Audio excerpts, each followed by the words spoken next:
Now, the papers, the poll that was done, the YouGov poll, which was in all of the News Corp papers yesterday, which was talking about mental health issues and the like, they've kind of, well, I thought within that poll, most of what they've got on the front pages tomorrow seems to have been reported inside, but they've now highlighted on their front pages the question, vaccinated Australians want borders open and restrictions lifted. I told you earlier tonight that across the states it was around 70%, either north of 70% or just below 70%. Usually close to 3/4 of people that they polled, this YouGov poll, News Corp, wanted people with, once we got to 80% vaccinations or everyone eligible, got vaccinated, that restrictions should be lifted. So they've kind of got a variation on that.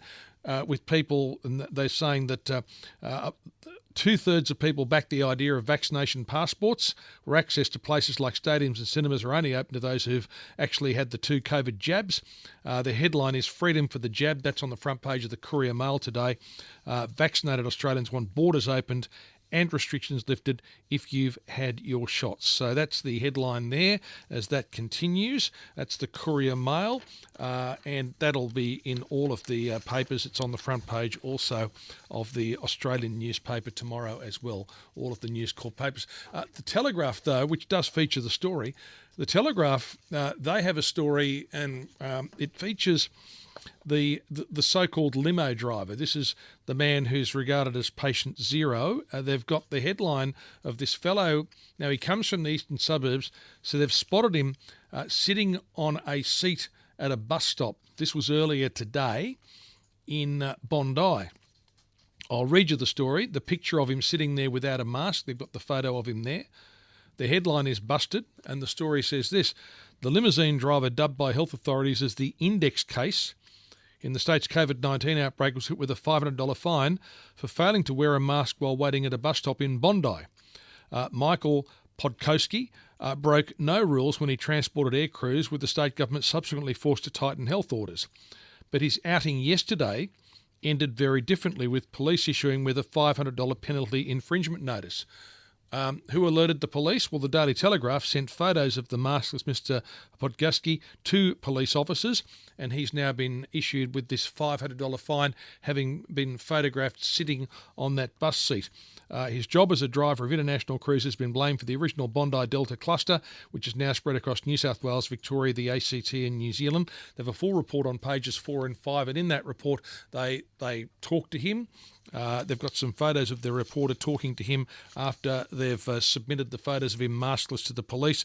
He maintains, and look, I'm simply reporting what he says. He said it originally, and he seems to be saying it again in the body of the story inside the Telegraph.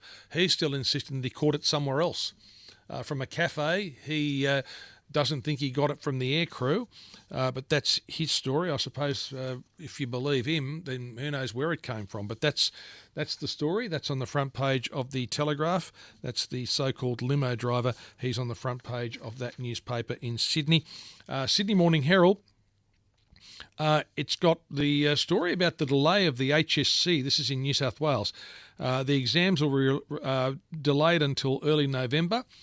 They say 2 members of the committee steering the HS3 through COVID-19 have broken ranks to reveal it was health officials rather than educators who decided to delay the exams until early November.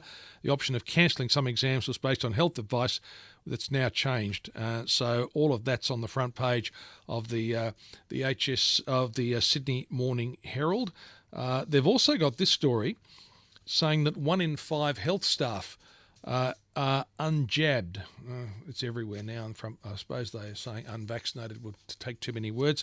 1 in 5 health staff are unjabbed.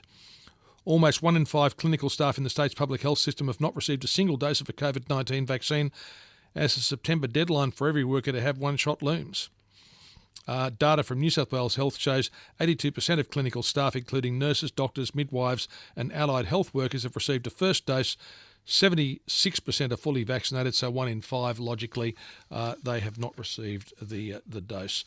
The Age newspaper, this is an interesting one because the papers in Melbourne are highlighting the fact that Daniel Andrews has now moved away from moving to zero COVID. He's saying they'll try and keep the case loads in Melbourne and Victoria as low as possible. But he's also saying that they are planning, and it could be as early as tomorrow, a modest easing of restrictions.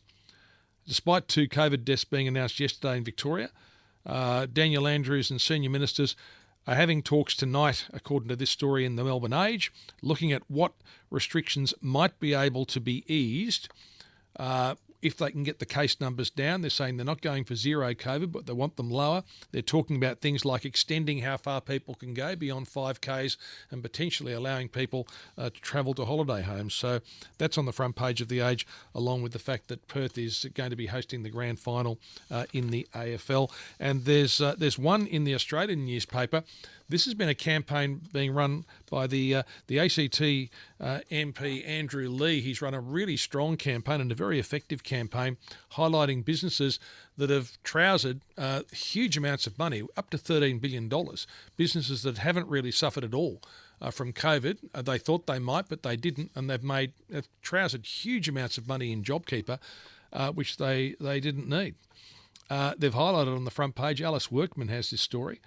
There's a company run by the husband of Labor Senator Marielle Smith being pressured to pay back tens of millions of dollars it pocketed in JobKeeper payments after it posted a profit of more than $37 million. So it's posted a profit of $37 million and collected $20 million in JobKeeper subsidies. It's another story along those lines. And so, but this is a company run by the husband of a Labor senator, and that's been highlighted on the front page of tomorrow's Australian newspaper as an example of a little bit of hypocrisy, which, of course, I think in politics, you get that in spades. 11:19, that's some of what will be talked about in the papers tomorrow.